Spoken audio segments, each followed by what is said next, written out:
Good morning everyone, welcome back my YouTube channel. कैसी हो आप सभी? आशा करती हूँ आप सभी ठीक होंगे। मैंने कर दी अपनी वीडियो की शुरुआत नए दिन के साथ। उम्मीद करती हूँ आपको मेरा वीडियो पसंद आएगा। पसंद आए तो प्लीज़ लाइक एंड शेयर कर देना, और मेरे चैनल पर पहली बार आए हो प्लीज़ मेरे चैनल को सब्सक्राइब कर लेना। चलिए वीडियो स्टार्ट करते हैं। आज मैं बनाने वाली हूँ वेज वाले सैंडविच। उसके लिए मैंने खीरा लिया है, टमाटर लिया है, शिमला मिर्च लिया है और उसे मैंने चॉप कर लिया है। आप देख सकते हो चॉप करके वो मैंने साइड में रख दिया है। और फिर मैं एक अनार काट रही थी, वो पापा जी के लिए मेरे हस्बैंड अनार लेकर आए थे।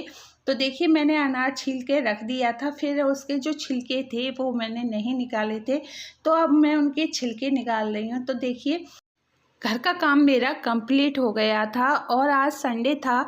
सभी पूजा करने के बाद मंदिर गए थे। मंदिर जाने के बाद फिर सभी की ये फरमाइश थी कि आज मम्मी सैंडविच बना लो, वो भी वेज वाले। बच्चों को बहुत ही ज़्यादा पसंद आते हैं, पापा जी को भी बहुत पसंद है। तो मैं कह रही थी मैं सैंडविच ही बना लेती हूँ, और थोड़ा हैवी भी हो जाता है, तो इसे खाने के बाद 1 बजे तक बिल्कुल भी भूख नहीं लगती है।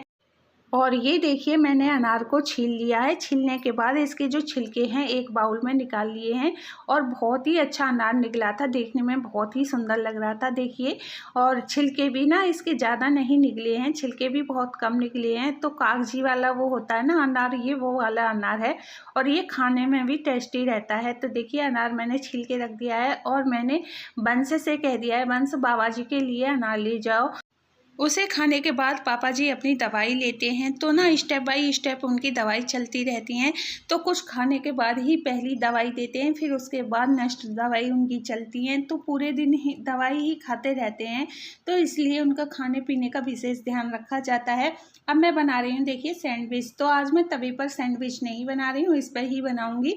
बहुत अच्छे सैंडविच बनते हैं, और ना इसे जो हमारा काम होता है जल्दी भी हो जाता है। तवे पर बनाते हैं तो हमारा बहुत ज़्यादा काम फैलता है। तो देखिए ये मैंने प्लग लगा दिया है और मैंने ऑन कर दिया है। इस तरह से देखिए सैंडविच बनाते हैं। इस पर मैंने जब फर्स्ट बार ट्राई किया था तो मुझे भी बहुत ही झंझट लगा था, लेकिन अब मैं इस पर बनाने लगी हूँ तो मुझे बहुत ही अच्छा लगता है, और हमारे टाइम की भी बचत होती है। और जैसे हम तवे पर बनाते हैं उससे बहुत ही अच्छे ये सैंडविच बनते हैं। तो देखिए मैंने इसमें नमक ऐड कर दिया है, स्वाद के अनुसार हमें इसमें नमक डालना है, और स्वाद के अनुसार ही इसमें लाल मिर्च डालनी है, और मैं इसमें कुछ नहीं डालती हूँ। और ये देखिए फिर मैंने इसे अच्छी तरह से मिक्स कर लिया है। तो ये सारी सब्ज़ी हम अच्छी तरह से मिक्स कर लेंगे इस तरह से। और फिर हम ब्रेड लेंगे, देखिए इस तरह से हमें ब्रेड लेना है। पहले मैं सोच रही थी कि इस तरह से ब्रेड भर के और मैं सैंडविच बना लूँगी, लेकिन ना इस तरह से नहीं बनेगा। तो देखिए मैंने ब्रेड लिया है, ब्रेड को अच्छी तरह से ग्रीस कर लिया है। ग्रीस करने के बाद मैंने उसे इस मशीन पे लगा दिया है। इस तरह से मैंने 2 ब्रेड लिए हैं, दोनों ब्रेड को अच्छी तरह से ग्रीस करके और इस तरह से लगाया है। और देखिए फिर ना अब मैं सोच रही थी सब्जी जो भरी हुई है इसे इस पर लगा के देखूं, लेकिन इस तरह से भी नहीं बनेगा, क्योंकि अब मैं इसके ऊपर पलट के रखूँगी तो ये गिर जाएगी। तो फिर मैंने इस पर से सब्जी इस पर रखी है, और फिर ना इस तरह से ये मैंने सैंडविच बनाए थे, बहुत ही अच्छे बने थे। तो देखिए कभी कभी क्या होता है हम भी कंफ्यूज हो जाते हैं, ये हमारा डेली का काम होता है। और आज मैं सैंडविच बनाना ही भूल गई। हर संडे को सैंडविच बनाती हूँ और बहुत अच्छी तरीके से बना लेती हूँ। आज मैं ब्रेड कैसे सेट करनी है वो सारी चीज़ें भूल ही गई थी, क्योंकि एक तो माइंड सही नहीं रहता है ना, तो आपका दिमाग चारों तरफ घूमता रहता है।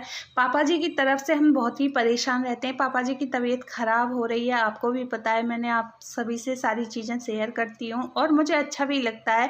तो देखिए उसकी वजह से ना माइंड अपसेट रहता है, और ना काम तो हम डेली करते हैं लेकिन काम करने में इतना मन नहीं लगता है। जब घर में एक बीमार होता है तो हमारा जो काम करने का तरीका होता है वो थोड़ा चेंज हो जाता है, और थोड़ा सा काम भी बढ़ जाता है। साफ़ सफाई का भी विशेष ध्यान रखना होता है। घर में 2 छोटे छोटे बच्चे हैं, उनका भी हमें ध्यान रखना होता है।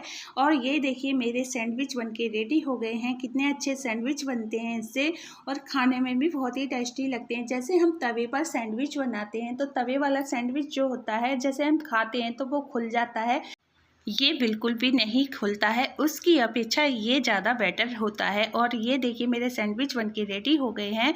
कान्हा जी के लिए भोग लगा दिया है। अब मैं पापा जी के लिए लेकर आई थी।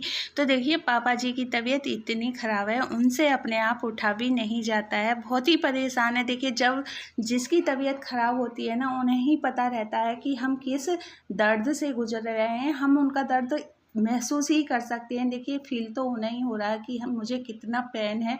तो देखिए कभी कभी ऐसा लगता है कि बुढ़ापा भी पता नहीं भगवान ने क्या चीज़ बनाई है, हर किसी को इस लेवल से गुजरना होता है, लेकिन कोई भी किसी के दर्द को समझना नहीं चाहता है। 2 साल पहले की बात है, हमारे पापा जी बहुत ही अच्छे थे, खेतों का काम भी पूरा संभाल लिया करते थे, हमें किसी बात की टेंशन नहीं थी। 2 साल से पापा जी इतने बीमार हैं कि हमें ही पता है हमने इनका कितना इलाज कराया है, लेकिन उसके बाद भी हमारा कोई भी रिजल्ट नहीं निकला है। दिन पे दिन इनकी तबीयत डाउन होती चली जा रही है। तो देखिए हमें भी बहुत दर्द होता है कि हमारे पापा जी इस दर्द से गुजर रहे हैं, और बीमारी भी डॉक्टर कह रहे थे इसका ट्रीटमेंट बहुत ही लॉन्ग टाइम तक चलेगा और धीरे धीरे ही इसमें आराम मिलेगा। तो देखिए कभी कभी डॉक्टर भी हैरान हो जाते हैं, इतनी दवाई खाने के बाद भी थोड़ा सा भी आराम नहीं लगता है। कभी तो लगता है कि हाँ आराम है, कभी बिल्कुल भी नहीं लगता है।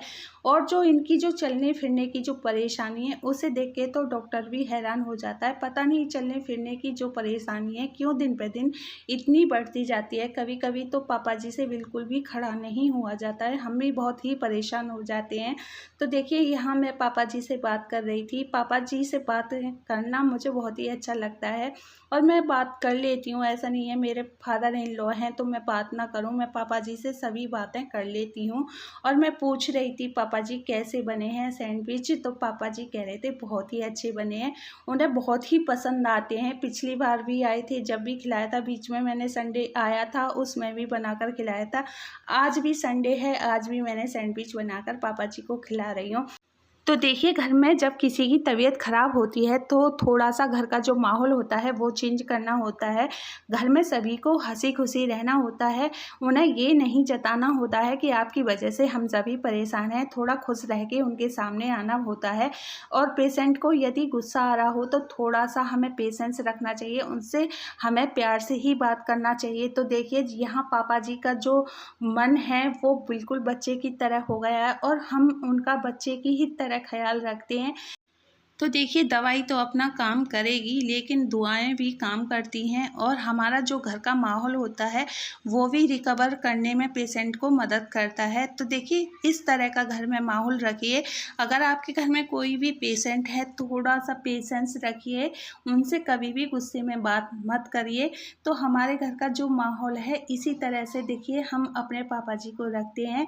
मेरे हस्बैंड इतने अच्छे हैं, देखिए कभी भी पापा जी से तेज आवाज़ में बात नहीं करते हैं, और उनका बहुत ही ज़्यादा ध्यान रखते हैं।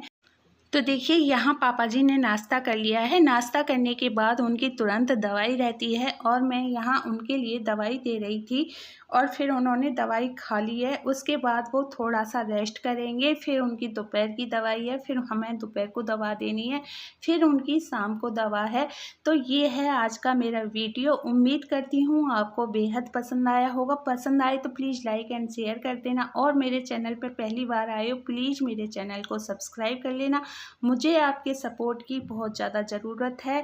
Thank you for watching. कल मिलेंगे नेक्स्ट वीडियो में।